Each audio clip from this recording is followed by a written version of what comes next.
แต่อันนี้ก็เข้าใจอยู่ว่ากันที่ลงทุกเตสปอร์ตนะกันจะเข้าคุกเข้าทำลานนี่บ่ไปทาง5 เดือนก็5 เดือนนำกัน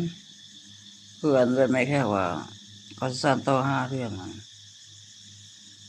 บ่เฮอเมียงคนเฮาน่ะความจริงอะตอนอายุยังหนุ่มยังน้อยนี่เจอหยังบ่มันเที่ยงคันบ่ฮอดอัน40ปลายจะหวังว่าเอาผู้หนุ่มผู้น้อยเป็นอันคนบริหารเวลาเขาจะฮ้อนบัดเดียวเลยเวลาเขาเถียงกันแบบสไตล์นักเลงอันนั้นคันพวกเจ้าบ่รู้เวลาเขาสิซื้อนิ้วผู้เฒ่าตีกันนั่นก็แฮงนักอันนั้น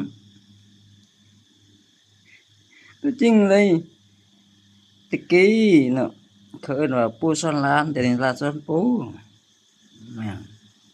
เด็กน้อยซ่อนผู้ใหญ่เวลาเขาสิตัวผู้เฒ่าผู้แก่ตีกันนี่โตคือสงครามหั้นแหล้วแม่นบ่คือเท่าประเทศคือโดนัลด์ทรัมป์คืออิสราเอลอะเนาะเบิ่งแม่ผู้นำอันแต่ละประเทศอันแม่นแต่วัยรุ่นอันผู้นำอันอังกฤษผู้นำอันฝรั่งผู้นำอันสเปนแม่งเมี่ยงเขาเอาแต่วัยรุ่นเขาตัวยั่วผู้เฒ่าตีกัน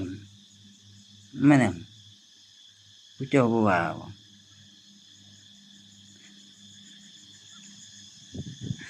อันนั้นเนาะก็ก็เอิ้นว่าเด็กน้อยตัวผู้ใหญ่ตีกัน